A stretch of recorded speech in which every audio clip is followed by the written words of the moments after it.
What is good, y'all? Welcome to Let's Cap. I'm your host, Ronald Kabang, also known as Youcapper from Sportsmemo.com at Youcapper Sports on Twitter. Got Chris with me. Chris be capping on Twitter. We'll see if Austin and Muna. I know they both said they would possibly be in the show today, but they're not here right now. Obviously, we'll see if they pop in. They might, but yesterday, man, we gave out some good info. I mean, but obviously one of the ones that we liked didn't hit. We liked the Celtics to go under. That one, squeaked over in the fourth quarter there, late in the fourth quarter. I was on Jay's show yesterday, and we were talking about the Celtics as well, and also the Pelicans, both with opportunity to win outright. So that those happened. Obviously the Nuggets team total under that I like yesterday, that went under pretty decent margin as well.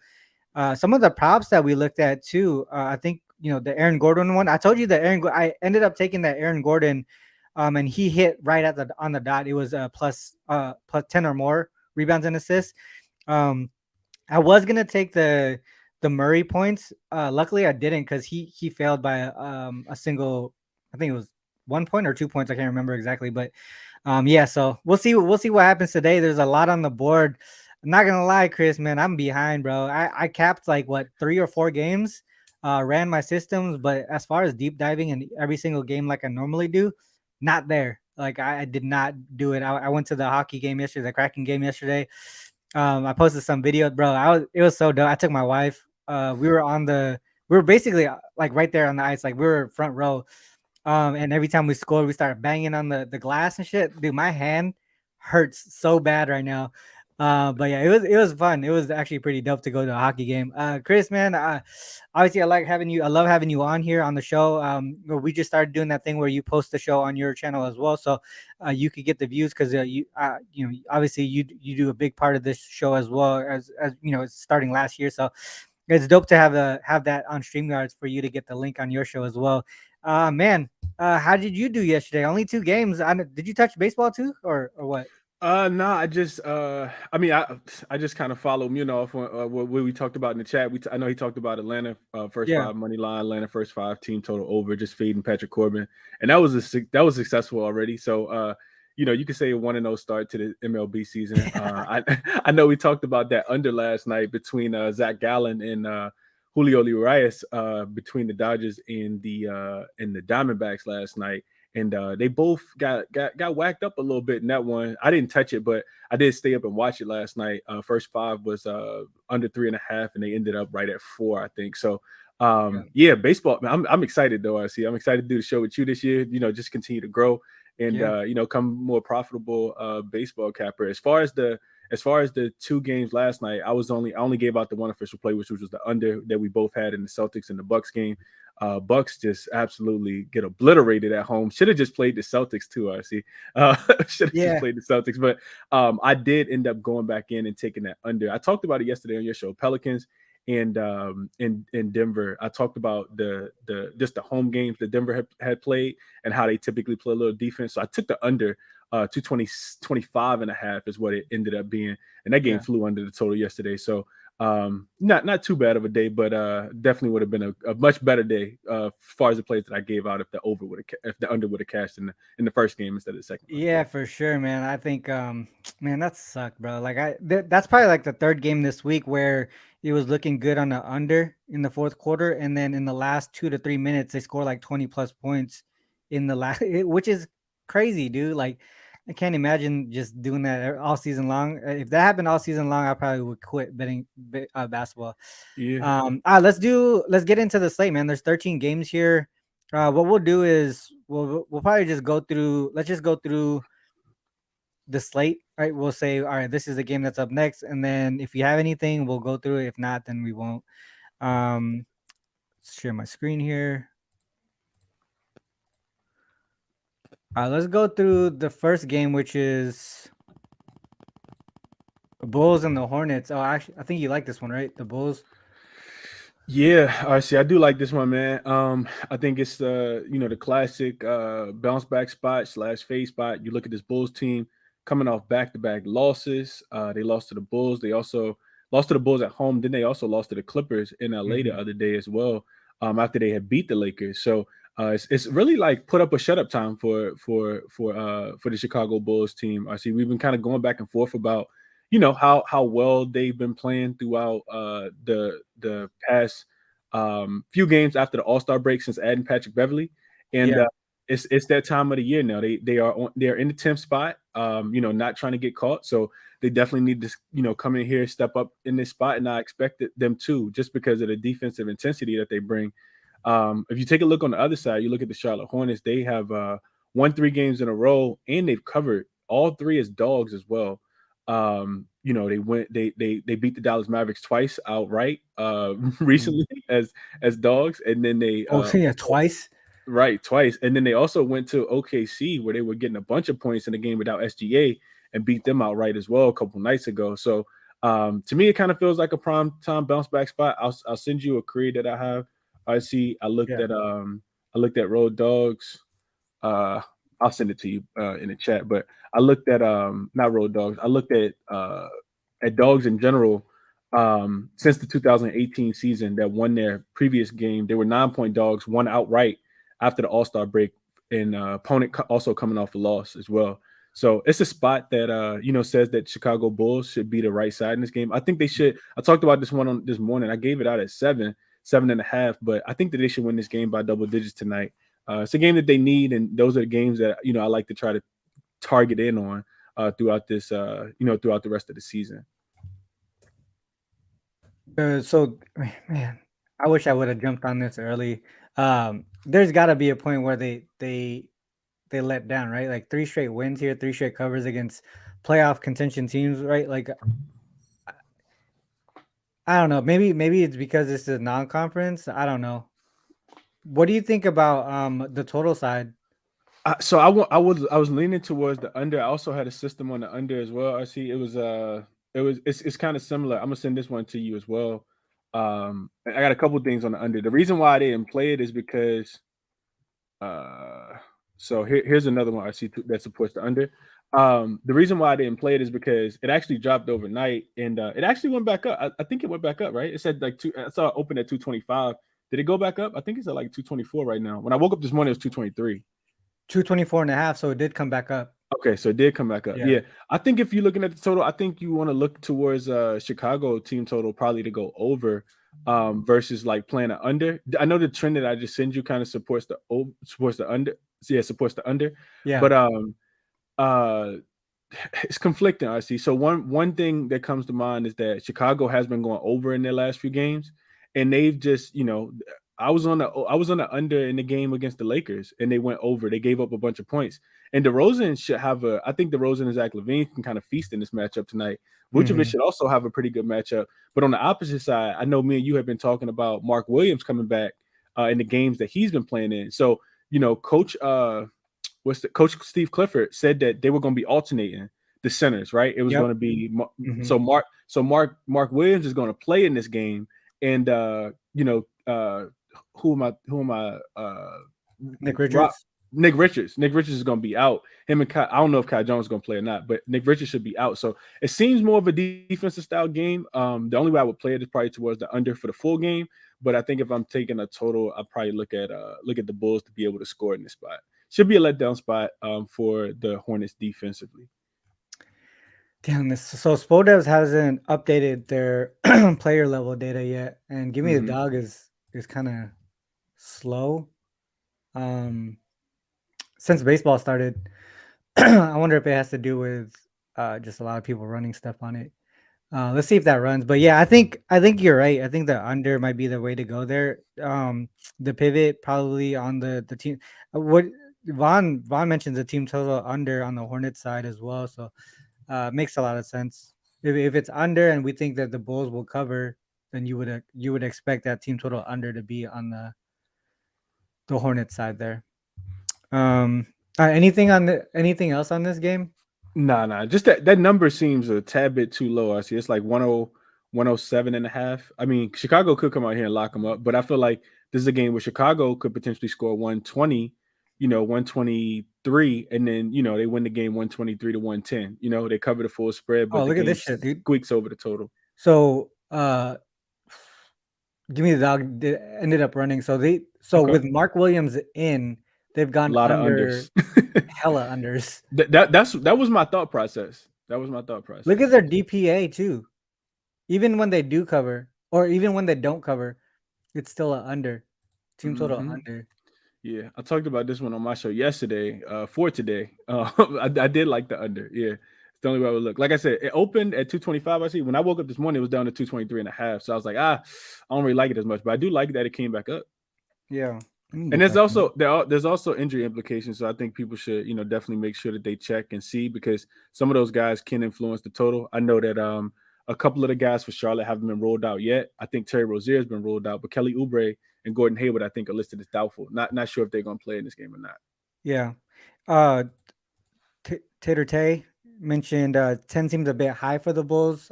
Chris did mention he did take it at the early number, I got it at but 7. this is Yeah. this is the highest they've been favored all season long.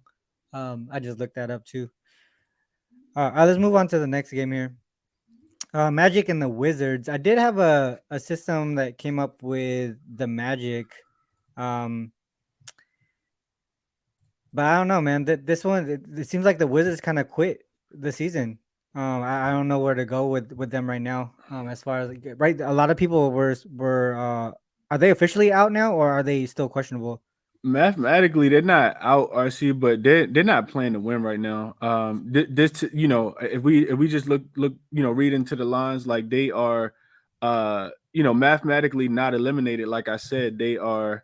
Let's see, real quick. The Knicks are. I'm sorry. The Wizards are 2 games behind the Chicago Bulls, who are in the 10th seed, and the Mhm. Orlando Magic are 2 games behind the Washington Wizards. So neither team mathematically eliminated yet. Neither team has an E beside their name. But the Wizards are, like I said, 2 games behind the Bulls. The Orlando Magic are 2 games behind the Wizards. So initially, RC, I wanted to play Orlando. I think I might have played it, but it was a small play because I was like, I like the number at +2. They've Yeah, just been covering pretty much every single game as road dogs. I they think the line is covered flipped. after the All Star break. They covered 7 straight already. Yeah. Yeah, and I mean, you you got to beat this team without without Bill and without Kuzma. They've been playing really good basketball lately, but it does kind of seem like a game where neither team, what are these teams playing for? Like Hmm. the Wizards don't want to win. If they really wanted to make the play in RC, then both Kyle Kuzma and Bradley Beal got to play for this game. You know what I mean? So I Yeah. came back to Wizards. And do the Magic really want to win? Because the loss to the Grizzlies the other day kind of almost put them out. It'll be like damn near impossible. I'm pretty sure if they lose today, they'll be out of it altogether. So I think I did put a little something on the +2, but it was a smaller play for me, nothing official. Gotcha. I Also, wanted total to. wise, I see. Do you think Yeah. it goes under? To me, it kind of feels I like an was under thinking the spot. under too, dude. Like Washington's offense, it has been kind of inconsistent. You can see that I was looking at them after the All Star break, specifically at home. They did go over by a huge margin in the last 2 games here at home. If you look at the Magic side, they've been playing really good defense though. So if I look at Magic after the All Star break, just in general, right? They kept their what was it 1, 2, 3, 6 of the last 7 under their team total under. Mm-hmm. Clippers here. We got Lakers. They just played the Wizards over there. That did go over, but they went over by a point. Knicks, Nets, Grizzlies. I mean, it could be a pace of play thing. It could be their defense. Let me just look. I know defensively they were top 5, I think, post All-Star break. Am I right? It dropped a little bit. Yeah, it probably dropped after the Memphis game. Memphis Yeah. did score a lot of points against them in the last game, but I want to say they were top 5 defensive team Yeah. for a few games after the I'm pretty All-Star sure they break. were too. That makes sense. Yeah. Franz Wagner game log versus 4 RA. Yeah, we could look at that.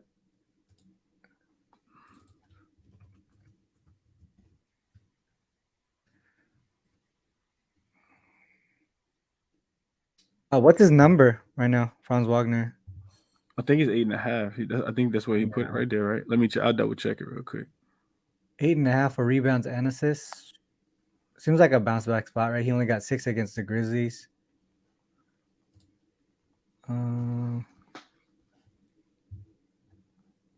Yeah, 8.5 is plus money, plus 104. I see it right now on one sportsbook. What is the Wizards' pace the last, let's just say 5? When did they start tanking, basically? It's been about 4 games that 4 games. Porzingis. I mean, I keep saying Porzingis. That Kuzma and Bradley Beal haven't been playing.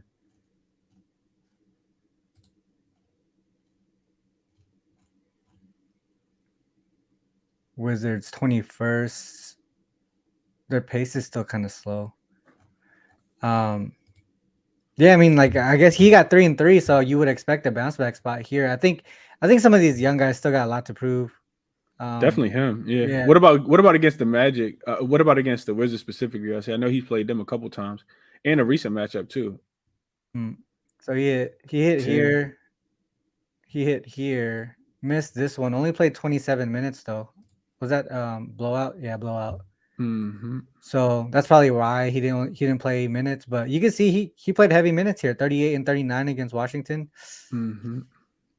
I would say I would lean in that direction, Vaughn, for that over. Okay, let's go on. Anything else on this one? Nah. All right, let's go Thunder and Pacers. Fuck, I didn't even see that.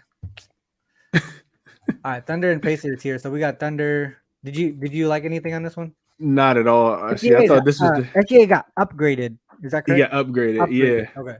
Yeah. This line came down to 2.5. Now it's back up to 4 with him being upgraded. He was listed as out last night. So when I did the show this morning, I just skipped this game.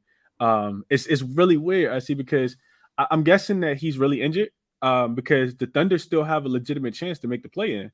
In the Western Conference. They're right above the Mavs right now. one game above the Mavs, so for the last playing spot. The last playing spot. Yeah. So every game counts here for them. And after the Pacers, Suns, Warriors, and Grizzlies are tough matchups for them.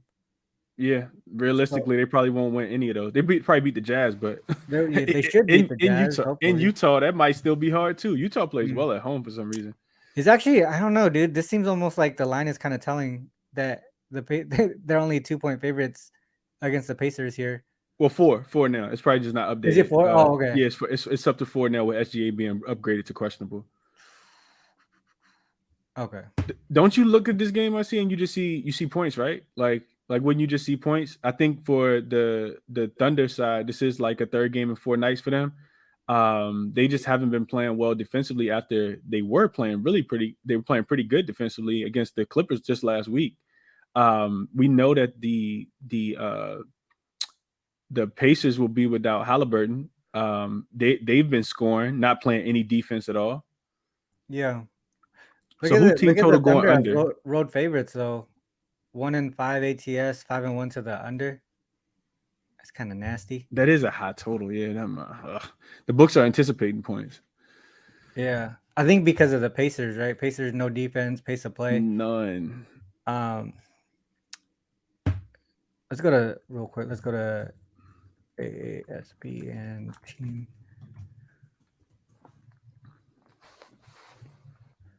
So fuck. So it's like opposites on that. Yeah. Right. They're not guarding anybody. How are you giving up 141 points per game? That is nasty work, RC. God, it's a player prop game. I see. We just take Jalen Williams. Jalen Williams. We keep it going with Jalen Williams, and they probably dropped his number being SGA came back, and we just take his number and we keep it moving. I think that's what I have written in my notes anyway. The thing about the Thunder too, when they have a blowout, I think they just keep going. They don't like if they're up a lot. You know how like some teams they tend off to the gas, slow down. Mm-hmm. Them and the Grizzlies, like when they're up, they just keep going and shit. Yeah. Damn, this one's tough. I would look towards the Thunder team total over probably, right? Is that which way you would go? Yeah, I mean that's probably the safest route. Then you stay away from the spread, right? It doesn't really matter. Yeah. Especially if they're gonna get a healthy SGA back that hasn't played in the last couple games. They should be, he should be able to get whatever it is that he wants.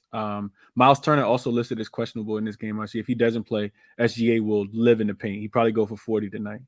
Yeah. Let's see how they did. Miles Turner here.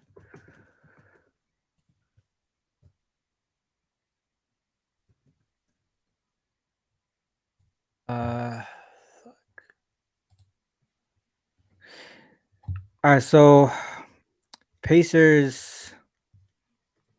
Hello. Ah, fuck. Damn, give me the dog is slow as hell. All right, let me just go here real quick.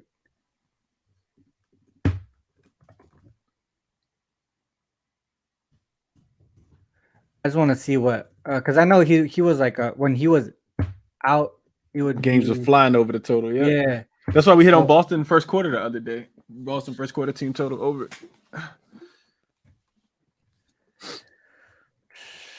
You can also don't forget. I see you can go look to at that Stat first Muse. quarter right there.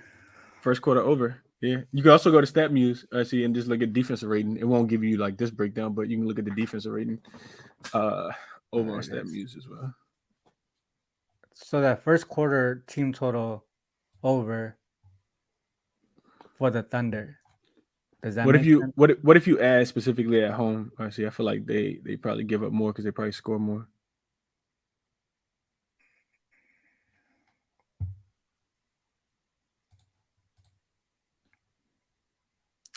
Let's go.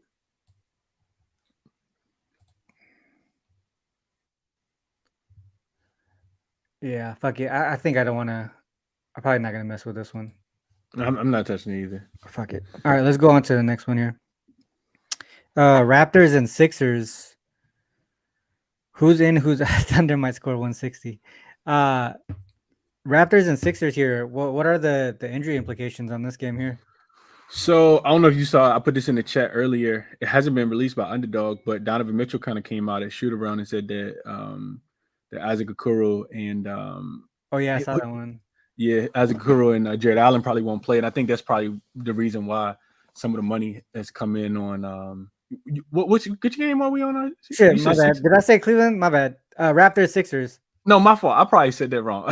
Okay, so I think it's a clean injury report for Philly in this one. Just sticking to injury report, I think it's a clean injury report for Philly. Toronto may have some guys on the injury report. I haven't quite looked into it. I know Toronto's been playing pretty good basketball, but it's not a good spot for them. I thought about taking Philly early in this one just because of Yeah. the site streak. I think for Toronto it'll be their first game on the road after 5 straight home games. I want to say. So typically, that's the spot where you want to fade the opposite team. Philly also been struggling. I know they got they got a win against the Mavs the other day, but before that they won a 3-game losing streak. Joel Embiid still trying to get this MVP push as well. So I think you see a lot of Embiid. Youcapper gonna have his hands full today. Mhm. And I'll probably be looking towards Philly to win this game and cover. Nothing that I played though. Didn't play it. Yeah. I know so they got the Bucks on deck next from a from a standing perspective. Are they locked in on their spot? Who's that? Philly? Yeah. They are not Let's locked in. see. It really just kind of depends on what's going on with Boston. I don't think that they're gonna catch Boston though. Boston got a Oh, pretty okay. So pretty they should soft be they schedule. should be locked pretty They close to locked in on that third spot then, right? they can't fall down. Let's put it like that. The Cavs, I don't think the Cavs can catch them. They Yeah. 2.5 games above the Cavs, but they also a game and a half behind Boston. Boston got a pretty favorable schedule, so I Yeah. think Boston's still gunning for the 1 spot. So I don't think that they're gonna catch Boston. And Yeah, the so Bucks not gonna fall that far. Boston's more likely to catch the Bucks than Then the Philly, Sixers yeah. catch the Celtics. Yeah. Yeah. Okay. Raptors. So you said the Raptors schedule spot? Yeah, site streak. I think it's four, Four four or straight five. home and then on the road. Yeah, let's see how they do on that travel spot. And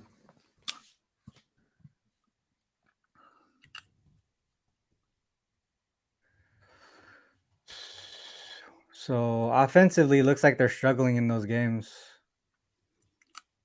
All right, so they went. Let me see how much they scored in OT here. 13. Would you look at Raptors team total under?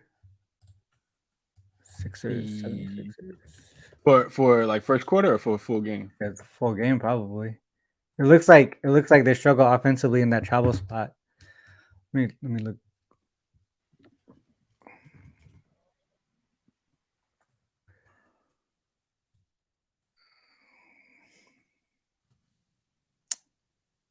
One, two, three, four. Was that 6?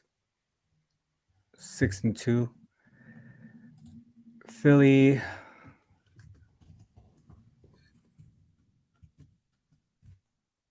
Home favorite versus conference opponents. Kind of limiting them, I guess. What's the line at now? We got 6 down to 5. 226 down to 224.5. So market's agreeing with the under there. So I just looked at Raptors because we know that the Raptors are a bit of a different team post All-Star break when since they got the addition of Youcapper.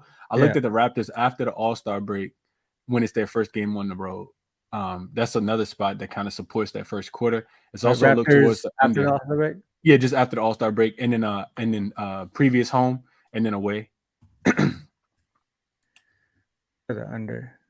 First quarter supports the first quarter and the under for the full game, and a little bit of support for Philly as well. If you add if you add 2 games, first game after 2-game homestand, I see it gets a little bit better as well. And you can look at those quality opponents. I mean, a couple of those teams are, pretty good. Bucks. We would say, let's look at this Bucks game here. Barnes only played 13. Oh shit. Okay, that's a little bit different. Man, I would say full game under, or Raptors team total under would probably be the way to go, right? In my opinion. I mean, I think Sixers still playing one of the slowest paces in the league. I think Raptors are too, aren't they? Yeah, Raptors still playing pretty slow. Sixers and Raptors bottom 10, last 5. Let's go post All-Star break. Sixers right there, Raptors right there, and then we go. Let's say Raptors. 5 straight under team totals as well. That would probably be the way that I look in this one. Just a Raptors team total under probably.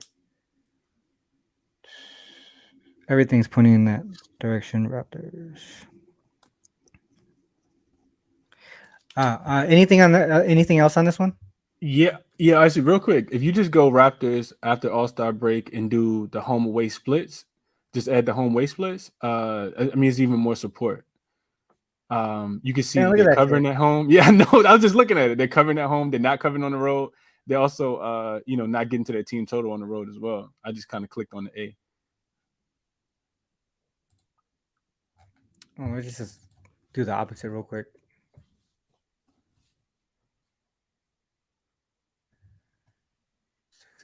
More support to the under, yeah.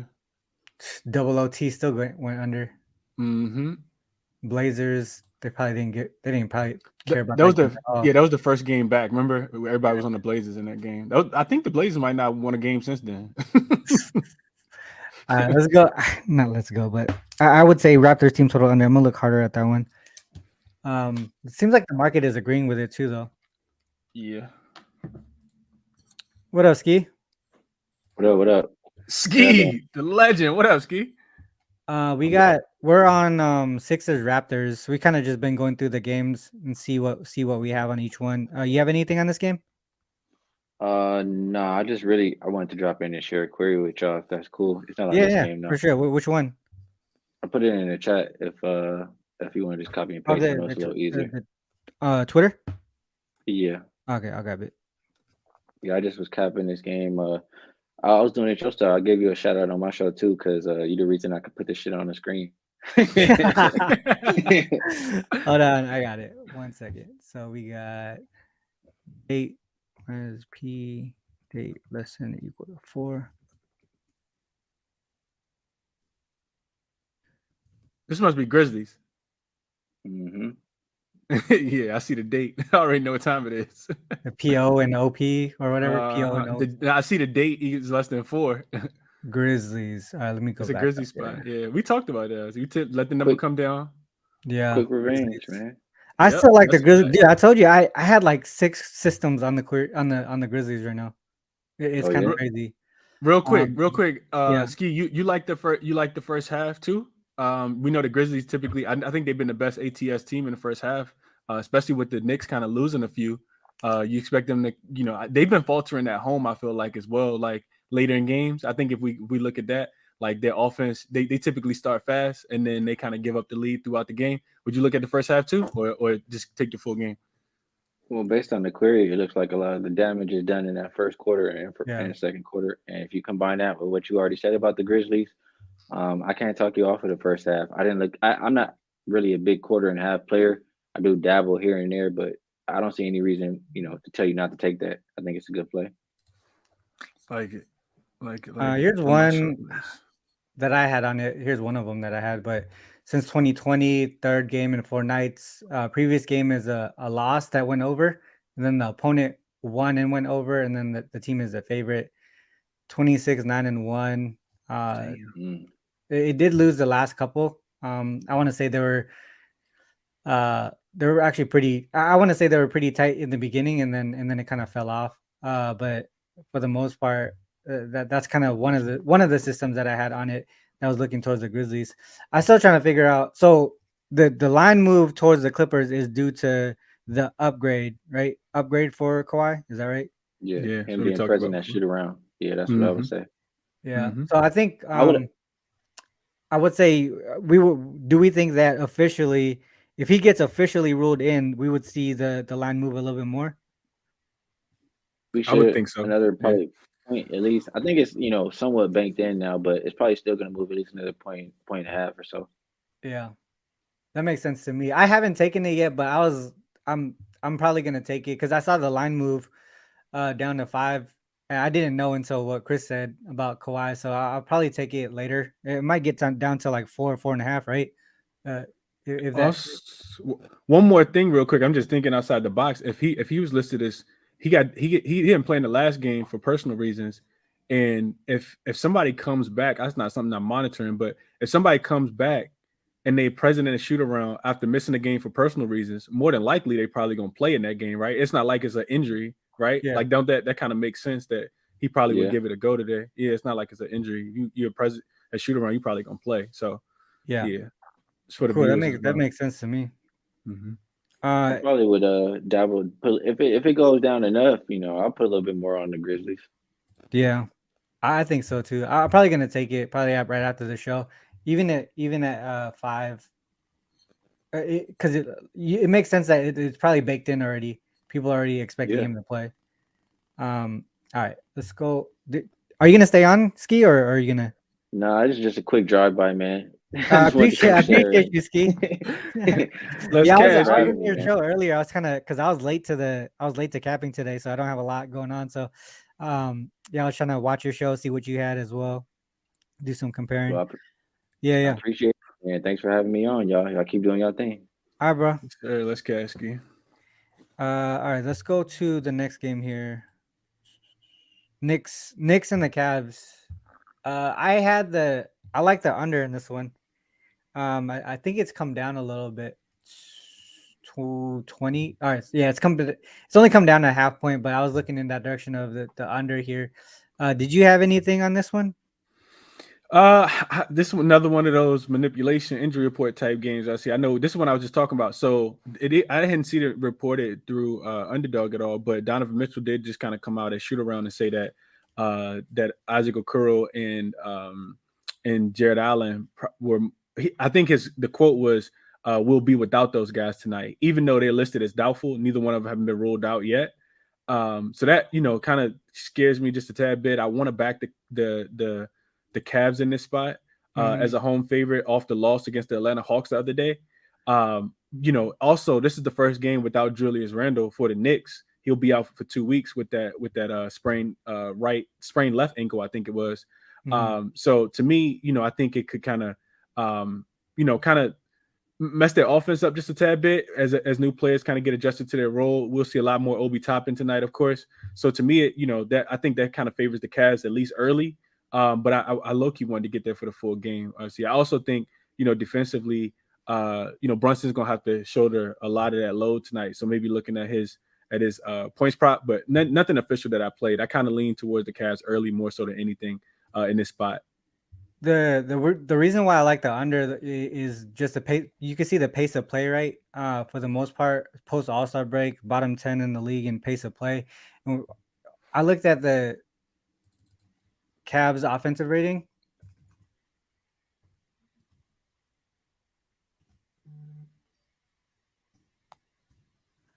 And it actually dips about 4 points on the offensive rating with and without him.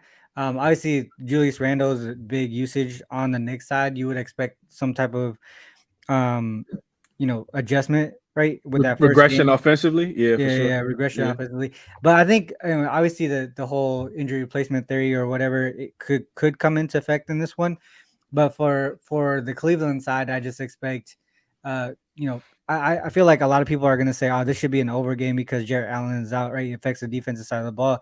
But just off of this alone, you could see that their offense actually takes a hit, mainly because the offensive rebounds, right? The easy putbacks not going to be there for the most part because now they could just box out Mobley and that would be the only big that they have to focus on.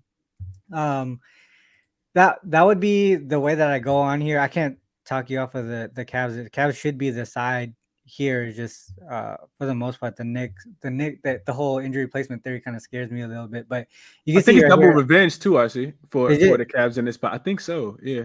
Oh, I didn't even know that. All right, so if you look, so here's give me the dog. Jarrett Allen out for the Cavs, 8-4 to the under. So it points in that direction of the under here. You can see the last two went under. And if you look at it, like the average points, it's like about 10 points below what the total is currently. If we say they're on the road, right? The Cavs are at home. Oh, home. All right, my bad. Yeah. But yeah, so that's probably one of the major ones that I was looking at that was pointing towards the under there.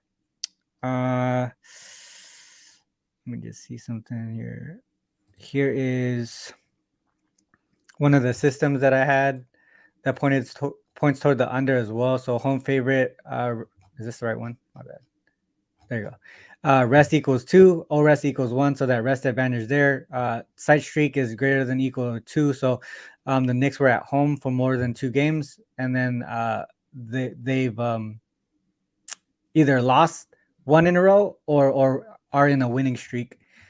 That says under for since 2015, 62, 28, and 3 to the under. So that's one of the league-wide trends that I had that pointed towards the under as well. That's a strong ass trend, RC. I might get there just based on that. You talk me into it.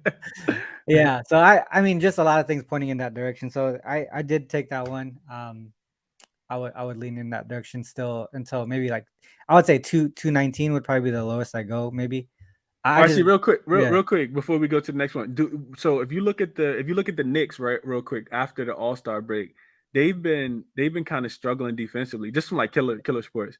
Like they've been kind of struggling defensively. I know a lot of their games have kind of flown over the total. They kind of got it back together in their last game against the Miami Heat, but we know the Miami Heat can't score anyway, and they were on the second leg of a back-to-back.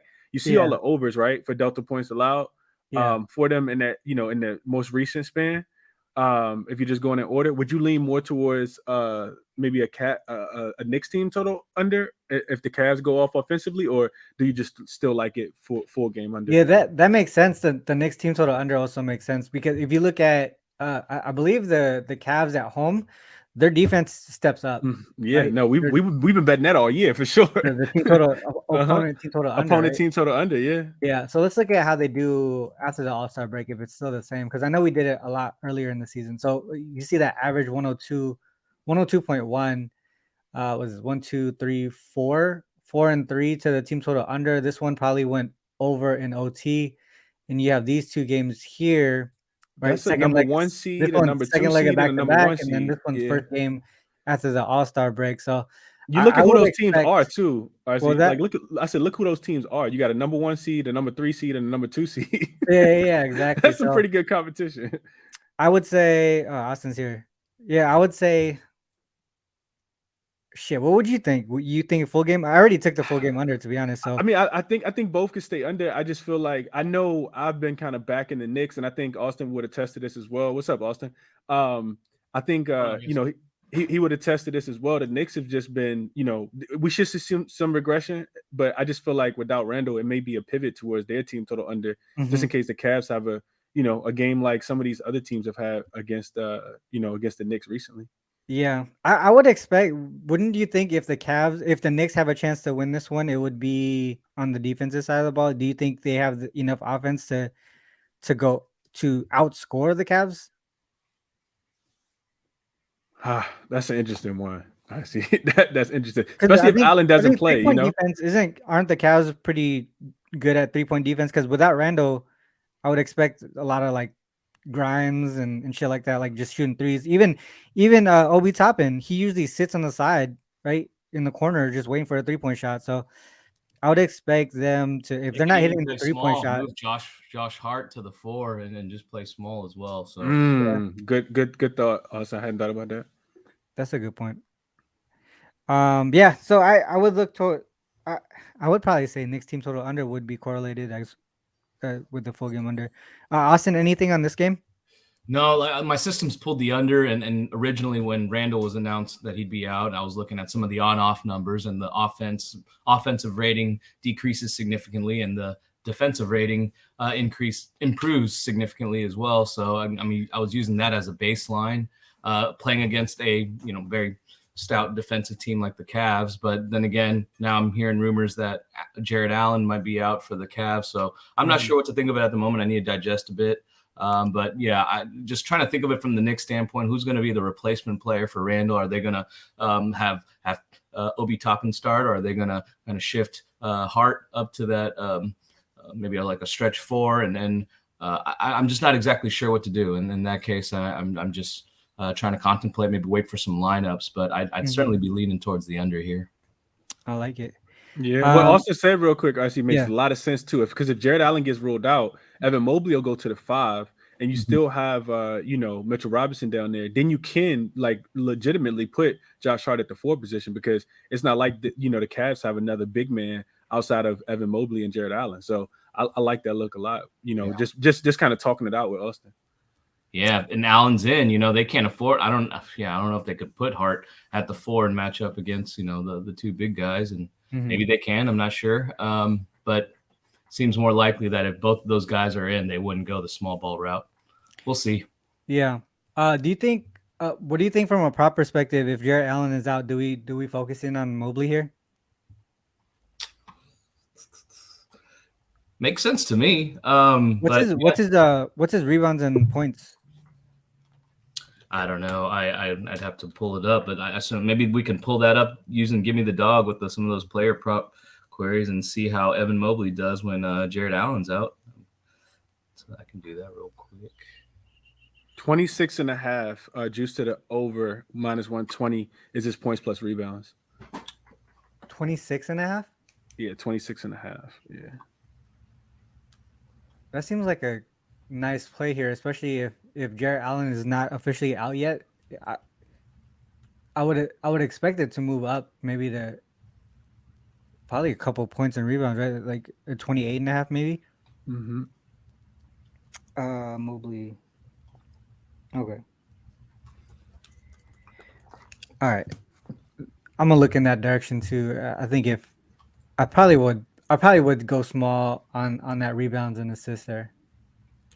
All right, let's go on to the next game. Karis LeVert. Yeah, that's a good pivot as well. Let's go to Hawks Nets. Did you guys have anything on this one? Hawks Nets. I'll let Austin go first if he got anything. So I had a few over systems here, and just basic over systems that generally use sort of average scoring and market, comparing it to the market totals, and had some strong looks on the over here, but I was having a hard time getting around that number. It was right around 240, but I obviously trust the Hawks, but the Nets is a bit of a little more open ended there. I'm not It's come exactly down sure I trust a them on lot. offense. 2.5 points. It came down 2.5 points from open.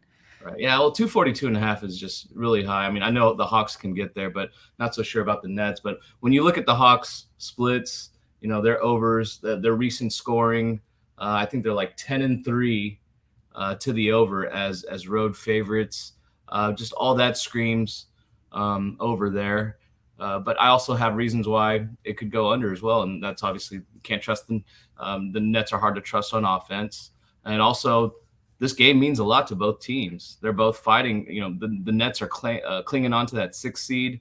The Hawks still have a chance to surpass the Heat and even catch up to the Nets mathematically, even though probably not as likely.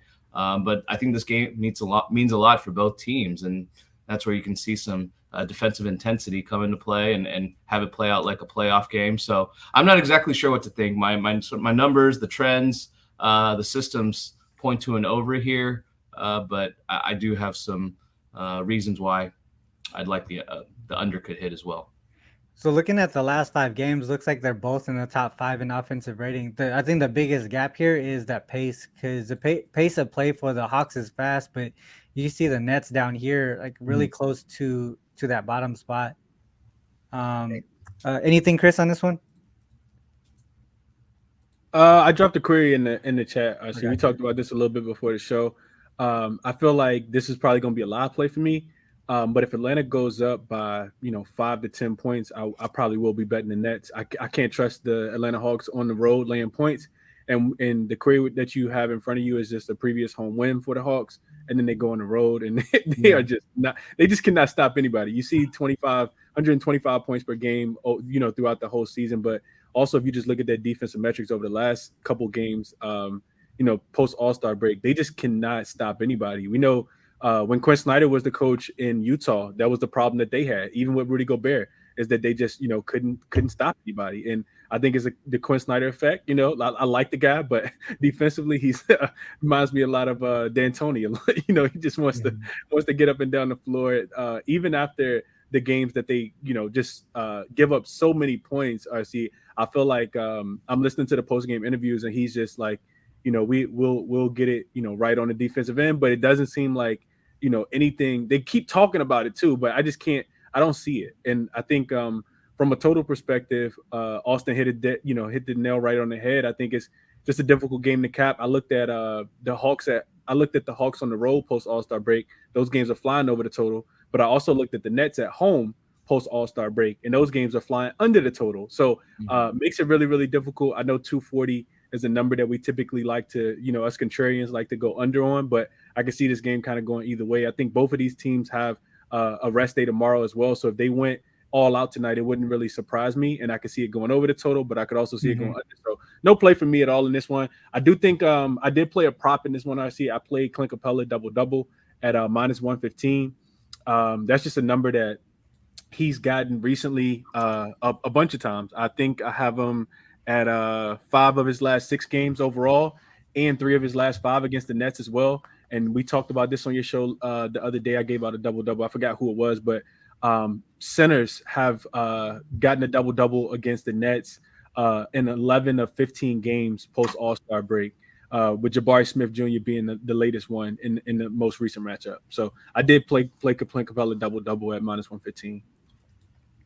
Clint Capella double-double. I know I was on a triple-double this morning, and Matt, my co-host, he liked the Dinwiddie double-double. That was plus 105. I thought that was a pretty decent look too as well. Just pace of play. Also the matchup against Trey, right? Trey's one of the worst defenders in the league from that point guard position. So that made a lot of sense to me too. Here's a in-season trend. The home team here, rest minus O rest, is less than or equal to 0. The last matchup, they lost by more than a point, and then we had the win percentages here. The points towards the Nets, also the Grizzlies. So that's what I was talking about. Like there's other trends that pointed toward the Grizzlies, but this one does point toward the Nets here. I think who was it? Matt Stoney brought up a good point here with the Nets team total over, whether they win or lose. It seems like that would be a good play, just based off of the defense and pace of play of the Hawks there. I like that look. Anything else before we move on? I did pull up the Evan Mobley stats when Jared Allen is out. So he averages 17.1 points per game and 10.8 rebounds per game in the 12 games that Jared Allen's been out. And out of you said the line was 26.5 for points and rebounds, Chris? Yeah. I think that's 26.5. Yep, minus 120. Yeah, it's gone over that number in 8 of the 12 games. So just wanted to share that with the chat. Yeah, I like it. I like it. All right, so. Oh, you already had it pulled up. Okay, guys. Oh yeah, I brought it up there. But we didn't have the averages. Let's move on to Jazz and the Celtics here. Man, Boston looks like they just quit this game. To be honest, though, they have a chance to just win this one, anyways. Are we gonna look at Brogdon? Like Brogdon's still in, right? Out of all the players, like Brogdon's in, all these other guys. But what are you guys' thoughts on this one? So go ahead, Austin. You got it. No, it's a stay away from me. I'm not interested in playing this game, especially with Celtics playing last night and having all those players out. I'm not interested in backing them, even with those players out. It's just a game I'm going to avoid with so many other games on the slate. What you got, Chris? Nothing for me. Yeah, I just don't like. So did those guys officially get ruled out? They haven't, right? They just all listed questionable. They all got downgraded to doubtful. Questionable. Downgrade to questionable, yeah. So I think the kind of not beating the dead drum, but what Austin said is that I think the Celtics will still win this game. They are, you can tell with the game yesterday, they sent that message to the Bucks that y'all don't want to let us get home court advantage, and they play that game 7 in Boston again. So I think that they're still going to try to win this game. I don't know if they do it by margin. Also, we just don't know enough, like Austin said, because this line is going to move regardless, right? Because we haven't gotten people listed in or out, right? So if somebody gets ruled in, this line will go up. If people get ruled out, which we projected they will, this line will go down. So with that news, it's kind of difficult to play it. I would say that I think Al Horford hasn't been playing a lot of back-to-back, so he'll probably rest. Also, I think we saw the impact, if you watched that game of Robert Williams last night, his ability to be able to clog the lane and how valuable he is to the Boston Celtics. So I definitely think you have to rest him just to, make sure that nobody gets injured. And you should still win this game. The Jazz have already ruled out Lauri Markkanen. Colin Sexton hasn't played in a month. And who am I missing? Jordan Clarkson as well with the hand injury. So, really difficult on the spread. Walker Kessler rebounds could be in play again today. You guys, just because we know that the Celtics without Al Horford and Robert Williams will be real thin at the center position, and Walker Kessler's been a man amongst boys recently. So I could kind of see that, but I can't put my money on the Jazz, not with what they're doing right now either. So I gave a long explanation to what Austin said as a stay away based on the information we have right now. Yeah, I do like the takeaway with Walker Kessler, though. That makes a lot of sense to me. What about Olynyk again, though? Because remember, we were trying to grab him on the rebounds and assists, and then he got ruled out after that. So would we want to go back to him too, or do we just focus on Kessler? I think you absolutely could, RC. Celtics are, I figured this out yesterday, they are the only team in the NBA that's top 5 rated offensively and defensively. So maybe they let up off the gas. This is a sandwich spot. I know we didn't quite mention it, but they do have some time before they play Philly. They don't play again until Tuesday. So it's, and you kind of, leave it all on the floor, even though it did only take them 3 quarters yesterday for Jaylen Brown and Jason Tatum to outscore the Bucks by themselves 70-69 last night. So could be a little bit of a let up spot. So it's more of a pass for me. I don't if I play any props, I'll probably be looking at Walker Kessler to get a double. Maybe his rebounds might even ladder, like a ladder spot on his rebounds. I think I see him at 10.5 right now. He could get 14 to 16 rebounds in this matchup tonight. If those guys get ruled out for Boston. What do you think about a team total under on the Celtics side? I don't think I could do that based on the Jazz defense. I think I look more towards the over for the full game, RC. If anything, I feel like Boston will probably let up defensively in this game, especially with some of those big guys being missing, and maybe the Jazz actually score in this spot. The Celtics will still, I think, be able to score. If you look at the Jazz post All-Star break on the road, RC, I think that they're still giving up points left and right. I was just looking at the possible letdown spot here on the Celtics side. After scoring 130 or more, they scored 117 on average. Team total under for the most part is pretty decent there, right? We got one push here, and then just only three of the 12 games going over. You would think with them kind of just taking everybody out, they're probably going to try and cruise through this game, not really try that hard for the most part, right? I think a lot of that offense is probably going to be off the court. Uh, Jazz, maybe they'll push the pace and play sucky defense, but we're asking for these, I guess, the second unit of the Celtics to really go off. I just don't know with the line where it's at and the total where it's at. I'm assuming the Celtics team total is probably what, like 120 something. Are we asking a second unit to score that much? 119 and a half right now. 118 and a half. 119 and a half. 119 and a half. Mm-hmm. I would think they have a chance to win, cover, and all that shit, and still go under their team total. To be honest, that would be my thought. But if you look at the Jazz here as double-digit dogs, post All-Star break too, or I don't even know if it's post All-Star break. Hold on. So just in general, they've let their opponents gone under their team total in all three games as double-digit dogs. My assumption is they're just not caring, right? They're just same thing we do when double-digit favorites elsewhere. If they don't care to play the game, they just want to get through it and win.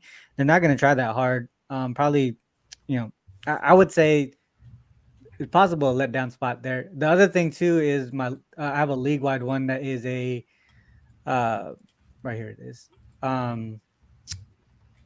Teams that have had at least 8 road games in the last 10 games, so that travel situation there, that says to fade the Celtics in this spot. I wish I got the 13. I probably would have taken the plus 13.5 if I had the chance to. I would probably still lean in the direction of the Jazz, but for the most part, it has to be, to me, a letdown spot on the Celtics side. All right, that would be the way that I look in this one. All right, let's go 1, 2, 3. Fuck, we still got hella games left, guys. Lakers Wolves. You guys have anything on this one? This is the one we were kind of talking about right before the show, right, Chris? I was leaning towards the Lakers here, also to the under. Were you only to the under, or did you like the Lakers too? Nah, I don't play Laker games. I see just as the total. That was like the third time you told me this week. Yeah. I think I know we talked about this the other day. I think the Timberwolves are a really good team, man. I don't know if people staying up late at night to watch them, but since they got Karl Anthony Towns back, they've been really elite, especially on the defensive end. I know it's their first game back home in quite a while. They did go on at least 3-game road trip because they beat Golden State outright as dogs, and then went to Sacramento on the next night and also beat them unrested as well. And then they gave Phoenix a run for their money as well. Failed to cover that spread. I think the closing line was 7, and failed to cover that spread as well, but only by 1 point. So I'm not wanting to back the Lakers because I feel like the Lakers are hot right now. I totally get it. The Lakers haven't been consistent, right? They win a game, they lose a game. They win a game, they lose a game. So I think it kind of goes either way. I think it's also worth noting that Scott Foster is reffing this game, so take with that information and do what you want. But I think it's going to be a defensive game, man. We know that the team that loses this game is going to be farther down in the play-in situation. Both of these teams are right there as far as trying to solidify themselves and get in. So this means a lot, and I think you see defense in that spot. I've already kind of harped on your show all week, RC, about how good Minnesota defensively has been in the last 3 games since getting Karl Anthony Towns back. Now they're rested. I think the Lakers can also bring it defensively in this game, and I will be looking towards the under 232.5 if I had to play anything. So I was looking at, we talk about after the All-Star break, the Lakers and the depth that they added, right? One thing that I looked at was after the All-Star break compared to before the All-Star break in the revenge angle for the Lakers, because obviously, I think the depth is a huge advantage here for the Lakers after the All-Star break. Now we got LeBron back. He got a game under his belt. He should be good to go, in my opinion, in this one. And the importance of the rest of the games here for the Lakers as well. They're on a road streak here to end the season with the playoffs on the line. So I obviously they got to take every game seriously here. But I looked at the revenge angle here. after the All-Star break, 6-1 straight up and against the spread in that spot. If you look at what they're allowing to, it's under the team total in what 6-1 to the team total under for their opponent. The other thing that I was looking at for the Wolves side, so we go Timberwolves, and we say home favorite and PA. So that travel situation, and then going into the home favorite. So that travel spot, I think they're what is it like 3 or 4? How many road games were they in a row? I don't know, but going from road to home favorite, 0-7 against the spread, 5-2 to the under. So a lot of things really pointing towards the Lakers for me and to the under in that spot. Austin, did you have anything on this game? Yeah, I've got a couple of systems that were active on the Lakers as well. So one is a revenge angle with them losing their last 2 games to the Timberwolves, I believe. And then also another one was a weekend angle. I find that fading home teams on a weekend game, either Friday or Saturday, when they have another home game coming up, they have not performed very well. Now, that may sort of hold less weight with it being very close to the playoffs. And like Chris mentioned, both these teams are fighting for the play-in spots there. So that holds less weight, but that is something that's been very successful over time. And then the last one is just a general rest advantage. Looking at the last 4 games, Timberwolves, this is their 4th game since Sunday, and this will only be the Lakers' 4th game since Friday. So just kind of looking at their cumulative rest over the last week, Lakers are the slightly more rested team. So I had this at -2, so I grabbed the +1 this morning. I see that the line has moved to -1.5 Lakers, so that's more in line with my numbers and my expectations. So I went with the Lakers at I like it. Yeah, the Lakers there. What do you think about the Wolves team total under? Do you think that's a play as well, Austin, or would you just focus on the side there? I was looking at just towards the side. I didn't see any edge on the total. I had the total pretty close to market. So when that's the case, I usually don't dive in any deeper to team totals or anything like that. But what Chris had mentioned makes a lot of sense. It's kind of similar to what I mentioned earlier with the Hawks and Nets both being in that play-in spot, fighting for playoff seeding at the bottom of their conference. So I can definitely see this be a high defensive intensity game, and that would veer towards the under. Just diving into this real quick on the Wolves as home favorites after a road game. They do well in that first quarter and they just fall off the rest of the way. It might be a situation where you can look at it live too. That's definitely a thing. They're a really good early game team. First quarter, first half, they do really well against the spread in those situations. Yeah, I might look into that a little bit more. So probably wait till the end of the first quarter. If the Wolves are up, I would probably take the Lakers the rest of the way. Okay.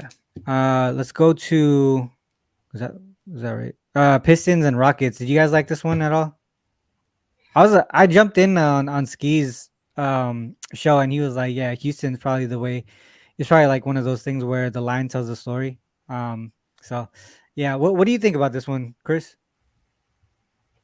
So I was actually listening to I was just checking out Jay's show before I took a nap earlier, and and Mr. Merrill was on there. What's his name? Is it Steve Merrill? Merrill, Steve right? Merrill, yeah. Steve was mentioning something. I couldn't quite query it, but he was saying that when you have 2 teams, so let's try to do this real quick. I see teams that have like a 40% win percentage or lower facing a team that has a 40% win percentage or lower. And let's just go like towards the end of the season. So like game number, maybe after like 65, after 60, maybe something like that. And let's just see. I just want to see if these games go over or under. Like I don't want to try to pick a side at all. If it was a play, maybe it's on a total, but I have no idea. Let's see what we find though. I'm just interested from that perspective. So just going back in the database in general, nothing too significant. So let's actually go to, let's just say modern era. Let's say greater than or equal to 2016. And then let's go to like 70. Let's just say 70 because I feel like this is where it differentiates the teams that not in the playoffs versus who's still fighting for it. Yeah, nothing too significant here. I'm finding some systems, or not systems, but just some stats that fade the home team. I'm doing the same thing that you're doing. Win percentage less than 40 on both sides. I put game number greater than 65. Yeah. The home team, and I did season greater than 2017. And yeah, those home teams aren't covering at a high rate. It's not really a huge sample size, but you can see that over the last few seasons that these home teams have not been taking care of business. But yeah, not really all that meaningful to me. Just something interesting I just observed. But quick question for both of you guys. I know A-Wing is a Rockets fan down there in Houston. Will we ever think we see the day where the Rockets were laying 6.5 points, a touchdown? Like, isn't that kind of crazy? If we just take it like, no, absolutely not. Yeah, from that perspective, the Rockets at this point in the season are laying 6.5 points. Yeah, I have it at -4. So for the record, I mean, it's not that far fetched, but hey, I'm biased. I see the potential for these Houston Rockets, and they've I do too. Yeah, been playing better as of late, and Pistons have noticeably shut it down, especially after they shut down Bogdanovic. I was just waving the white flag there. Yeah, no, but 6.5, no, absolutely not. I could not fathom it, but either way, I'm not something. Not something I'd be looking to back either way. I mean, the Rockets are pretty good in the first half, relatively. Compared to the full game. I mentioned this a couple times before. They have a tendency to get off to hot starts, and then look at that team total. So I looked at Rockets as favorites in general. Their team total over in that first half, and then all of a sudden they just drop off here. Oh yeah, they just fall apart in the second half, especially against superior teams. So in this case, against the Pistons, who knows what's going to shake out. But I do like them to come out hot in the first half, especially against a poor Pistons team. Yeah, I think you might be onto something now, Austin, because now that you say that, the Pistons are one of the worst offensive teams in the first quarter throughout the entire league. Like, they got worse than the Pacers at one point. Look at their both of these guys' defense is just terrible. Last 10 games. Let's look at before we move on. Maybe we just dive into that first half real quick. Last 10 games in the first half. Well, let's see there. So we got Rockets 123, Pistons 118. Offense, dude, they're just Rockets here, Pistons right there. Yeah, this is stupid. Team totals, just FYI, are 30.5 for the first quarter for Houston and 28.5 for Detroit. Oh yeah. All right, Chris dropped Ralph Michaels query. I like it. My uncle. All right, let's go. Season greater than or equal to 2015 and game 445 and F. Oops. Win percentage is less than 25. I've never even typed that in. It's so damn low. Oh shit! Look at that. Hey, that's kind of crazy. It makes sense though, right? All right, let me see the grade. It's like what Ski says, favorite for a reason, right? I think that might be it. What was it? What was the parameters, the syntax? Sorry. Since 2015, game number greater than or equal to 45. Favorite. So a team with a win percentage less than 25 and is a favorite. That makes hella sense. It's definitely one of those favorite for a reason type things that Ski mentions a lot. Yeah, that's pretty crazy. That's insane. I'm about to blind tail this. It's like, let me write that down. Rockets. Those were in the chat, Stoney. Those were first quarter team totals: 30.5 for Houston and 28.5 for Detroit. That was only first quarter team totals. All right. Anything else before we go to the next game here? We got 4 games left. We can actually get through this if we. Let's go with Clippers Grizzlies. All right, this is the one that Ski dropped in and dropped off a query for the Grizzlies there. I also am in alignment with the Grizzlies. Did you guys have anything on this game here? Yeah, I pulled a couple of systems too, just revolved around, the revenge, zigzag type theories and angles. Just a home favorite. Yeah, mainly revolved around the bounce back angles for the Grizzlies. How's their injury report looking today? I haven't had a chance to check them. Is everyone expected to be back? I saw a couple of those guys were off that missed the last game. Austin, Yeah. they were off the injury report. It said that they weren't on the injury report when I checked it last. Yeah, and if that's the case, I think a bounce back angle is valid here, and based on their home road splits and also their first half splits, I think the Grizzlies take it down and cover. I like the first half very much in particular. The Clippers are known for struggling in the first half. So I think the Grizzlies' first half is at play here. So this is one that I've been using for a bit. I think, Chris, you use this one too, right? PO team equals, so playing the same team twice in a row. They lost as a favorite, and then they're a favorite again. 59.6% win percentage since 2017. But the under is a little bit better, 61.4% there. You might want to filter out because that one's going to be active a lot for playoff games, right? Shit. Yeah, you're right. So the volume comes down, but it's about the same percentage. Okay, good. The under actually is a little bit better, even more. So 62.9. So I like the Grizzlies and the under in this game here. That would be the way that I go. This is one of the queries, but I have a whole bunch that's on the Grizzlies. The only thing that's scary, I mean, Austin, you mentioned this before, is like when you have hella systems on one game, sometimes that's not a good thing. But Chris, did you have anything on this? I mean, you guys summed it up perfectly. I won't even add anything, but and I think instead of like being afraid in that one, you just play it, right? You got so much support, you play it. If it wins, it's supposed to. If it doesn't, then it was supposed to. And you just keep it going. I like the Grizzlies today. I know when Ski jumped on, we talked about first half, but it could be a trifecta spot for them. I will say this for the viewers that if you might want to wait because Kawhi did go through shoot around. If he gets ruled in, the number will come down, so you get a better number. But I agree with everything you guys said. I like the Grizzlies a lot today. So just looking at this query specifically, right? We look at that first half. Pretty much majority of that margin, that full game margin, is in that first half. So I think that makes a lot of sense to focus in on that first half maybe, and just we know the Clippers somehow they're really good at coming back in the second half. They do make proper adjustments. As much as we talk shit about the coaching ability, they do a really good job of coming back in the second half, making those proper adjustments. So maybe it's that situation where we take that first half on the Grizzlies side, and then if they're not up, we expect them to maybe take the second half instead. I'd probably go in that direction. I think it does make more sense to take that first half. It's a classic regression spot. So you saw it with the Bulls in this spot right here. Like the Bulls just, the Lakers jumped out on the Bulls. You also saw it in the game with the Bulls and the 76ers as well. That one is on there as well at the bottom. And Westbrook shot 5 for 5 from the 3-point line. Love the guy to death, but if he does that again and I lose, I'm cool with it. Oh, shit. Okay. So we have Clippers after the All-Star break.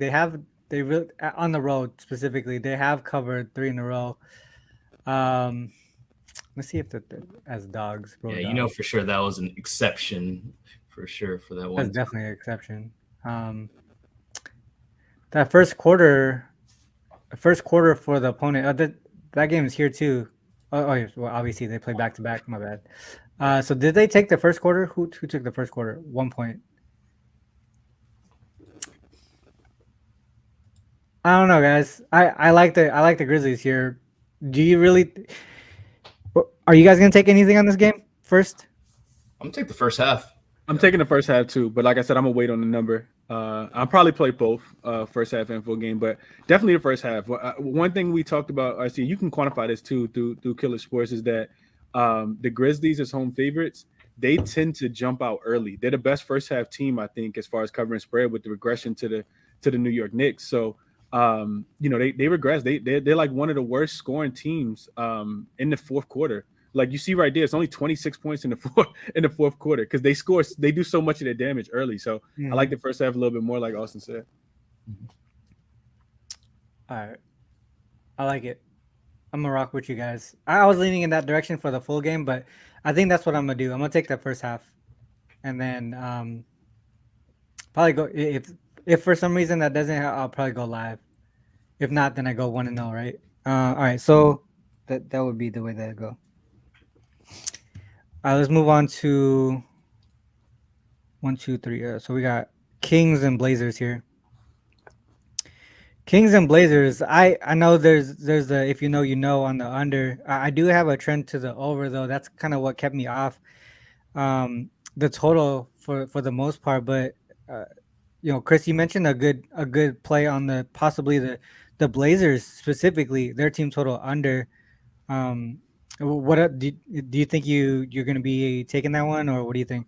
Absolutely. I feel like I got to find a way to make some money off this Trailblazers team. And I know the Kings aren't elite defensively, but they gave up 80 points, and I know the Kings haven't come close to giving up, anything, close to 80 points. But this team scored 80 points against them, and the Kings are not elite defensively. Real quick, RC, if you let's look at the Blazers after the All-Star break. And let's just filter it down to the few games that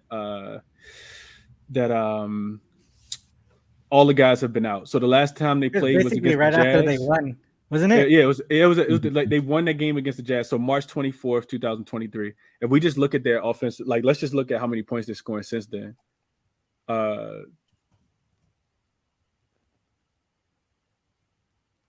24, 20. Yeah, after the 22nd, so 24th and in farther. It's a team total under spot. Like it has to be, right? Like, I mean, they should be able to cover the spread as well. Like they could fall into covering this spread. Like you have you have the best offense. It's the second quarter, dude. I might go back. I might go back to it. Yeah, I mean, I think I might go back to it. This one shouldn't be close. I see. This is the best offense in the league versus, a team that doesn't capitalize on their weakness, right? I talked about this from a cleaning the glass perspective the other day. The Kings really struggle against teams that can rebound the ball. This version of Portland can't even rebound the ball. So, this one's going to get out of hand again. I can only see it going that way. I did play the team total under, I see, right when we talked about it earlier. I think it's like 106.5, 107.5. I don't see this team scoring 100 points today. I like that. Team total. You said Blazers team total under, right? Blazers team total under. I'm gonna go back to that. We cashed that Kings second quarter the other day, so I'm back. I'm actually gonna go back to that. I'm probably gonna continue to do that for the remainder of the season because, in my opinion, a lot of people don't bet that. So it's probably gonna be a small market thing that won't adjust too much. So specifically that second quarter where the Blazers have no depth at all, they're just gonna struggle in that spot. So I'm probably gonna do that again here. And I also like the Kings team total under. Did you have anything on this one, Austin? Yeah, I'm with Chris. The Blazers team total under. I've unfortunately had to watch a lot of these Blazers games lately. I watched the Blazers and Jazz game. I watched the Bulls game. I watched the Kings game just because I've been betting the Trailblazers. I've been betting the team total under against the Bulls, against the Pelicans. I passed on the Thunder, but then I regretted the last game because reason like I didn't know how to trust the Kings defense and how that would all play out. But now that I've seen it. And now that I've, of course, with the if you know unders rematch angle there, I'm definitely going back to the team total under this time around, especially at 108.5. If they get to triple digits, it'll be just barely. I think. Their offense. Dwayne Bryant dropping a query. Let me see if I can bring that up. Shout out to Dwayne Bryant. He's over at wagertalk.com. Let me see if I could get in there before we move on to the next game.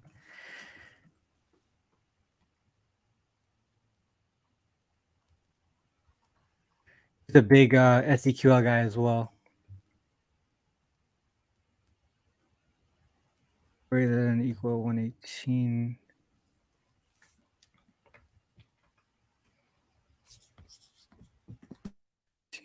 Oh man, OPO. OPPO. Oh my God. Points greater than or equal to 115. 31-16, 66% to the under. Yes, that's correct.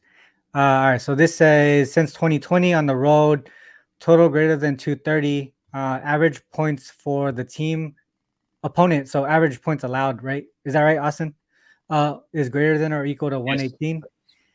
That's the full season. And then we got previous opponents. So they gave up 115, and then in the 2 games prior, they gave up 115 as well. Mm-hmm. So struggling defense.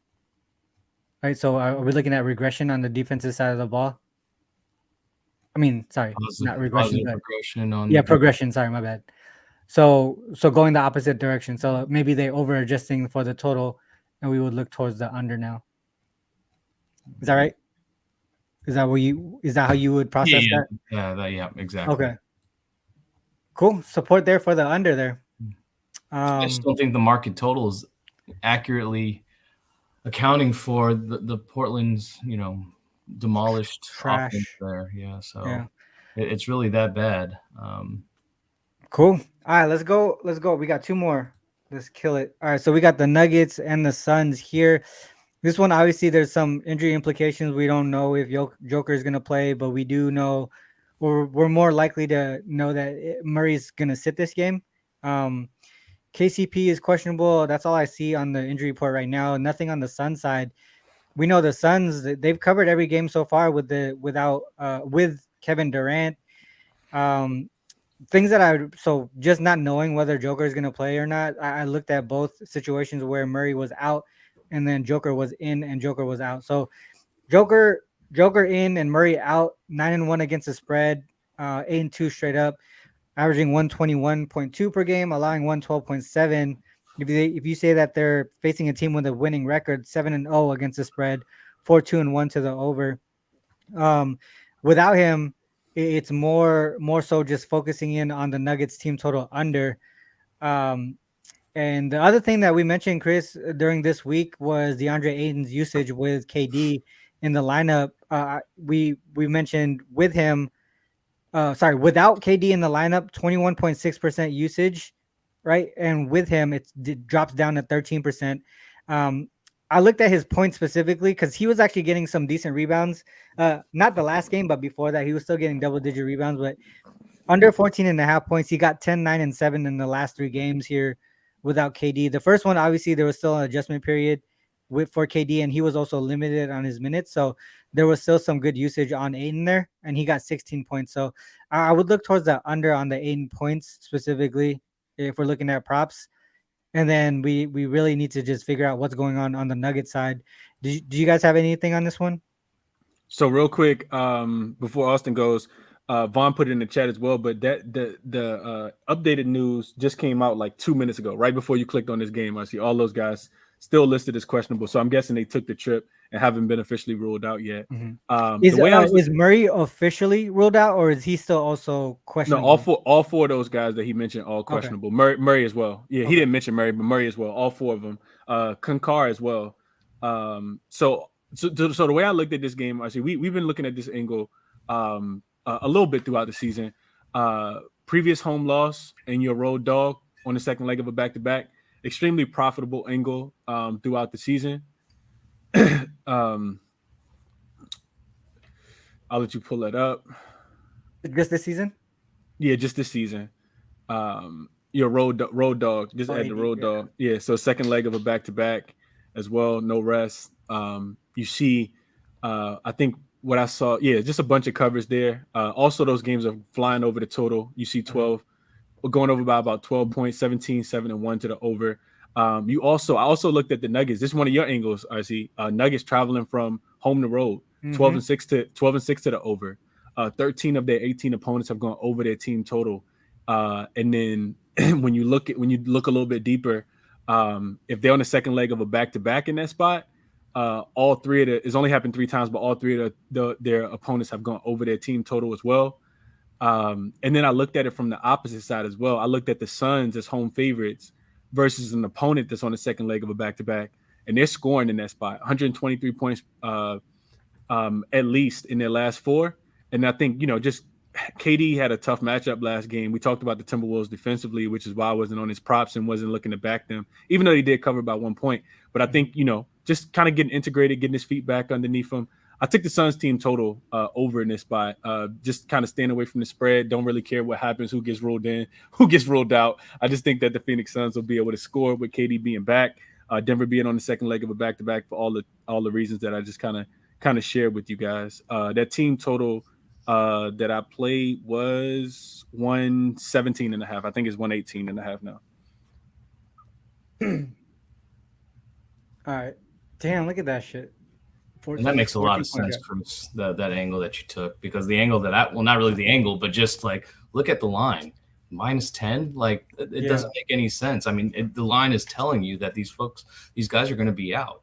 I mean, like the Nuggets are the number one team in the West, and my numbers have it. Okay, I have, even with KD in, let's see, -3 would be a fair line if everybody was healthy. So how does it get from -3 to -10? I mean, it's pretty obvious that these guys are going to sit, and it seems like with Jokic questionable, Murray questionable, it's a prime spot for them to punt, especially against a team that they're going to potentially face in the playoffs, and they have really nothing to play for. So at the rest disadvantage of that too, anyway. Yeah, exactly. Big rest disadvantage. Advantage at that.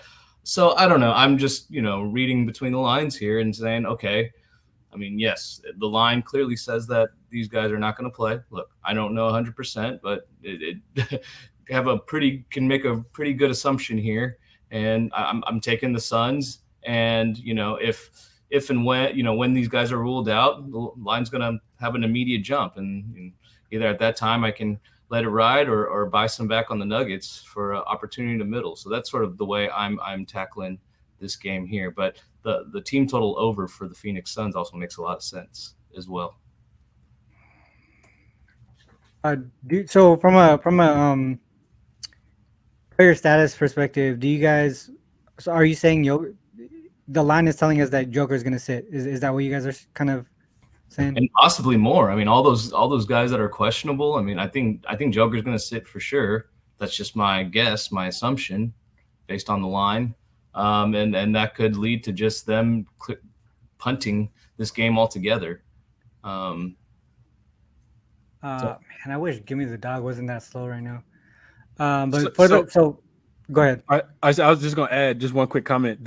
So all them guys just got I wouldn't say listed in, of course, but they just got listed questionable, and that moved the line a half a point. So it's now 9.5. I think that's pretty telling as well. They're probably not gonna play if the line only moved half a point with all of them being listed as questionable. So I mean, like I like so without Joker, I would like the team total under, right? And then a lot of good points for the Suns team total over. So that makes sense that the Suns should cover this game, right? So there's like a lot of different ways to pivot. What do you guys, just based off of what we kind of researched just right now, what is your thought process behind which one would be the most likely to happen? So I'll just say, I'll go real quick. I'll just say that if those guys get ruled in, I think it's a bad spot travel wise, and I think the Suns score whatever it is that they want against this unrested team, especially in a motivational spot for them where they kind of need to still keep winning. And if those guys get ruled out, then they get blown out. And either way, the Phoenix Suns score 120 points tonight, in my estimation, which is why I just played the team total. Don't really care about who plays and who doesn't. I just think even if they do play, I still think that the Phoenix Suns score 120 points just based on rest advantage, just based on Phoenix Suns kind of needing this game, and it's a great spot for them today. Yeah. All right. There's a lot of ways to look at that game. Would you run back Nuggets team total? Adam, I think I will, to be honest, especially if Joker's out. I think that would be the way that I go, because I just pulled it here. I think it's missing one game, because I know we just did it recently, if I'm not mistaken, but I think there was one. The most recent game, or a couple of games ago. Oh shit, wasn't it yesterday? Nuggets team total. Yeah, Nuggets team total under was yesterday, so it's not updated. It didn't do yesterday, but if you look at it, I think the number's at 108.5 right now. Is it 108.5 for the team total under? they've gone under in all of these games. So six actually, six of Oh, yeah. the 9 games without Joker, they haven't reached 100. Because yesterday they only scored like 80 something, right? So they're really struggling in that spot. Even the games that they did go over 100 points, this one still stayed under. Then you have the Clippers here, and then the Pacers here. That was I wouldn't say, well, Pacers obviously they would go over in that one, but for the most part, I would say I like the Nuggets team total under in this spot here. But I can't. I mean, obviously the Suns over team total over makes sense. The Suns spread makes sense as well. All right. Anything from a prop perspective with everybody? If everyone sits out, with who the hell is going to show up for the Nuggets? Right. Yeah, Christian Braun. Who the hell are you going to Christian Braun? Yeah. Gordon is not on that list. Aaron Gordon is not on that list, right? If it's a blowout, though, man, all these guys are gonna go under their props. Yeah, the numbers will be too inflated. I see you exactly right. Yep. All right. Let's move on to the last game. This had to be the last game. All right. So Spurs and the Warriors here. I mean, do we just go straight to the Warriors here at home? Is that how we're gonna do this one? So we go Warriors. What do you guys think? Well, Austin, what do you think on this one? I didn't have anything circled on this game. There's just so many other opportunities for me to try to lay 17.5. But I would say, well, let's see what the team. I mean, a team total over makes sense. 130. 130, Austin. me and Ronald talked about that right before the show started. And you know what the crazy part is? Like we see that number and we like want to back off, but they probably score 140. They only scored, so they have what? Right, 1, 2, 3, 4 games. 4 games out of 39 at home where they scored 130 or more. Yeah. They don't really have to. That's the thing. They could win and cover. I mean, I don't know about cover, but they just need to win this game, right? We always think about from that perspective of, from the spread perspective or whatever. They don't think about that, right? They just want to win the game. So, my assumption is they do what they do. They do what they can to win the game. Who do they have next on that? Because it's a road game, right? They're going on the road. Yeah. Nuggets. On the road. Look ahead spot there. Look ahead spot. That's another reason why the Nuggets maybe, that they'll rest their guys in anticipation for that game too. But there's no fucking way. I'm not gonna. I can't take the Warriors at home, regardless of how bad the Spurs are. Even if you want to take the full game, like team total or something like that, I can see a game script where they have a blowout and just play their backups for the rest of the game. So I don't know. Even as a double digit favorite, they've only scored 130 once. There's no way they go over, dude. It's the Spurs we talking about though here, Ronald. Like they've been giving it up. I'm not taking a team total over. Trust me, I'm definitely not doing that. But I mean, let's look at the Spurs real quick. I see post All-Star break, because they've already ruled a bunch of their guys out already. We know that they have a G League roster in the first place. See, giving up 127, losing by 24 points. All right, so they gave up 1, 2, 3, 4, 5 of the 8. That's just crazy. They gave up five games where they gave up 130 or more, and then they went under still. Yeah, I think probably the angle here is just to, like, if there's any way the Spurs get out to a quick start, because I think the Warriors tend to get off to slow starts, and Spurs are, similar to the Rockets, play better in the first half as opposed to the second half. Back with the last game. And if you get a live position at a better line, I'm not, even if the Spurs do get out to like keep it close, you're still going to see an inflated line, but at least better than 18 points. Or if they keep it close, maybe a third quarter Warriors third quarter line there. Of course, it'll be inflated as well, but just those are the looks that I would take for this game in particular. You might be right though. He might be right though. I think it is a backwood here. Yeah, I'm probably not gonna play this game, but I think the Warriors just win this game and focus in on the next game here. Where are they at in the standings? Are they Let me double check this. They're like fifth, right? I think they're fifth.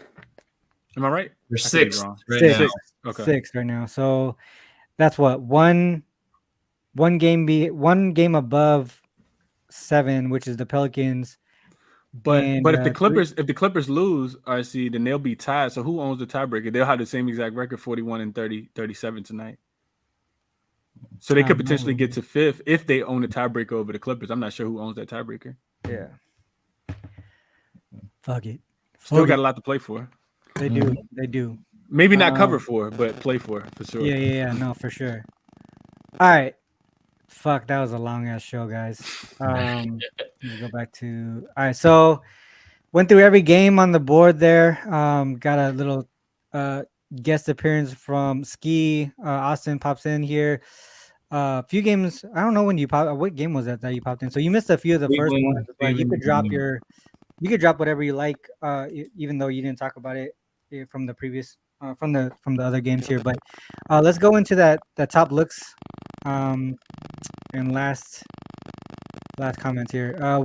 Austin, drop what you want to drop for the viewers. I think all the ones that I wanted to drop were addressed in the games we went over, because the only other game that I liked, which we've talked about, was Chicago, and I think that line has ballooned way too much for me to release it for y'all. But I got it at minus 8.5 this morning, so I really like that spot for Chicago. Memphis first half, as we discussed, that's a spot I like. The Lakers, I like, and like I mentioned, I was going to tackle the Suns game. Take the Suns right now, and then I anticipate those Nuggets players will be announced out, in which case we'll get a slight bump, in which I'll either decide at that time if I want to let it ride or buy back a bit for a middle. As far as totals, the Portland team total under, and I'm still deciding between the Knicks and Cavs under. I thought we had some good discussion there, but I haven't made a decision yet on that one, but I would be looking towards the under. I think I'll be waiting for Jarrett Allen's status there. Cool. Those are my looks. I like it. Yeah, he's right though. What Zachariah mentioned, this is something that he brought up. Draymond brought up a lot. Makes a lot of sense. All right, Chris, what you got? Yeah, so a couple of looks that Austin talked about already. Don't want to get a Bulls one out. Like I said, I got it at 7. It's ballooned all the way to 10. But other, than that, I talked about the Capella double-double. Just really like the spot for him tonight. Also with Austin on Portland team total under. The Knicks. I'm sorry, not the Knicks. I'll probably look a little bit more into that one. I see Knicks team total under, like we talked about as well. I like that spot. But the Grizzlies first half, I'm definitely playing that as well. And that's what I'll kind of leave you guys with. I think also another honorable mention would be Raptors team total under. I know we talked about that one as well. Yeah. Just based on the research that we did, I like that spot as well. But official plays, I'll just do this real quick. So Portland team total under, Clint Capella double-double, Grizzlies first half. We'll just go with those ones. All right, Grizzlies first half. Yeah, I like, man. Like I said, I was late to capping the whole slate today. I only capped like 3 or 4 games. So all the stuff that we just did on Let's Cap was literally my first time looking at some of that stuff. But I did take the Cavs Knicks under prior to the show. I was already looking towards the Grizzlies a full game, but I think what I'm gonna do for that game is the first half, and then ride with the second half. If for some reason they don't cover, I'll just play it live. The Kings second quarter, I'm gonna run it back on that game. I think the Nuggets team total under as well. Blazers team total under. Man, these are a lot. There's actually a lot to like. Blazers team total under. We talked about. Raptors team total. We talked about that one. Lakers. I like the Lakers there. I also like that game to go under. From a prop perspective, there was the Ayton under points. And then Mobley rebounds and assists. Man, there was a lot. 1, 2, 3, 4. You got 30 plays today, I see. Bruh. It, man. Hey, that's what I'm saying. All right, so yeah, but like I said, these are all this stuff was done during the show. The only thing I really put my money on, like I placed a bet on already, was that Cavs Knicks under. So other than that, everything that we talked about, like I said, I'm probably gonna rock with it in some type of way or fashion. Probably not gonna go big because there's so many, but for the most part, those were the things I was looking at. All right, so with that said, guys, Chris, you got your spaces later. Austin, you got any news on your end? I know you do a lot of work with Action Network. Yeah, Action Network. Find my work at Action Network. I'll be ramping up with the playoffs starting, and a totals report should be coming out around when the play-in tournament starts. So awesome. Are you gonna do baseball articles too, or are you just no baseball, okay. just NBA. I'm gonna be taking a break in the summer. So. And Chris, you got your spaces in a couple hours here. Anything else to drop for the viewers here? No, that's it. I actually appreciate you having me on. Always enjoyed doing the show with Austin. Learning some more SDQL from you two guys, man. So appreciate you having me. Let's cash today. Yes, sir. All right. With that said, guys, I always have to end like this. Whether you fade us or follow us, it is on you guys to make that call. Shout out to everybody who stayed here for the whole hour and 40 minutes. That's just crazy. Yeah, like I said, whether you fade us or follow us, it is on you guys to make that call. Good luck with all your action. Till next time. Peace.